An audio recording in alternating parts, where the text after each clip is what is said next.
Chapter 3. And Solomon made affinity with Pharaoh king of Egypt, and took Pharaoh's daughter, and brought her into the city of David, until he had made an end of building his own house, and the house of the Lord, and the wall of Jerusalem round about.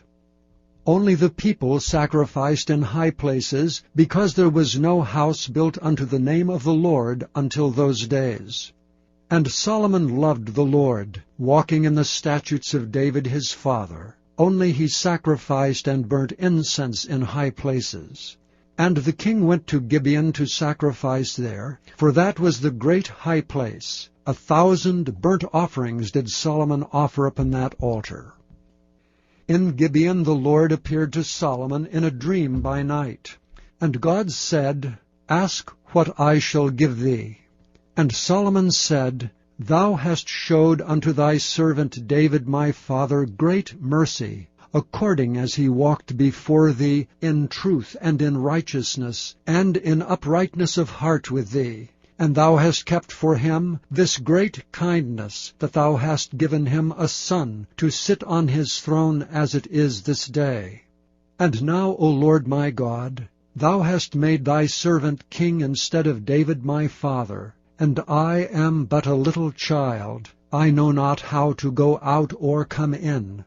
And thy servant is in the midst of thy people which thou hast chosen, a great people, that cannot be numbered nor counted for multitude.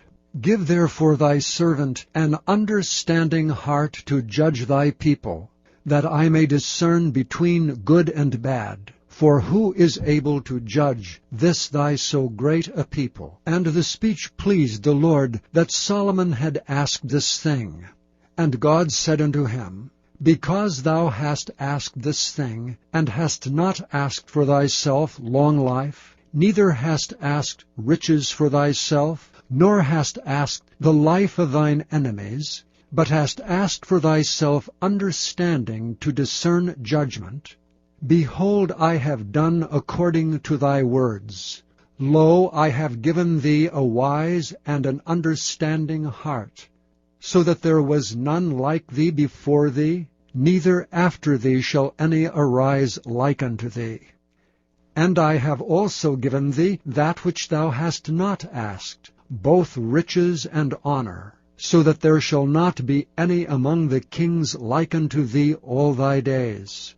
And if thou wilt walk in my ways to keep my statutes and my commandments, and my commandments as my father David did walk, then I will lengthen thy days. And Solomon awoke, and behold, it was a dream.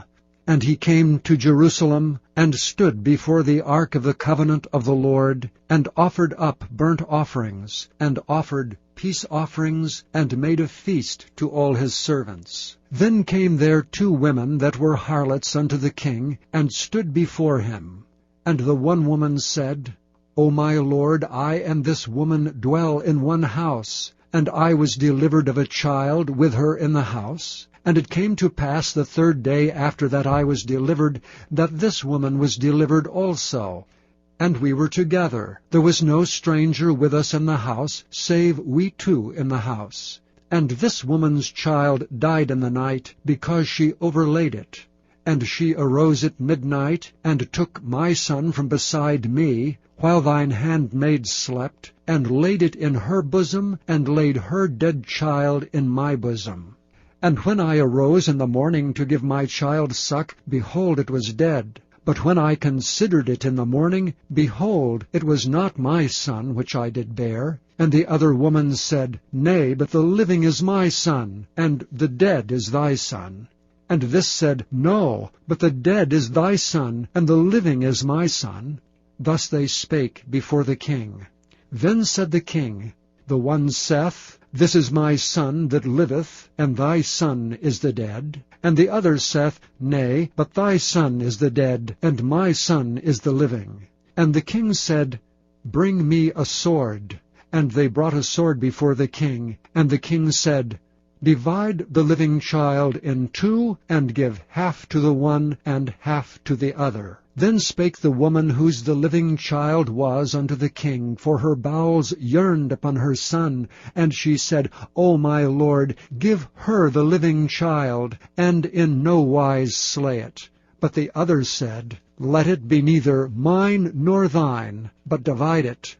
Then the king answered and said, Give her the living child, and in no wise slay it. She is the mother thereof. And all Israel heard of the judgment which the king had judged, and they feared the king, for they saw that the wisdom of God was in him to do judgment.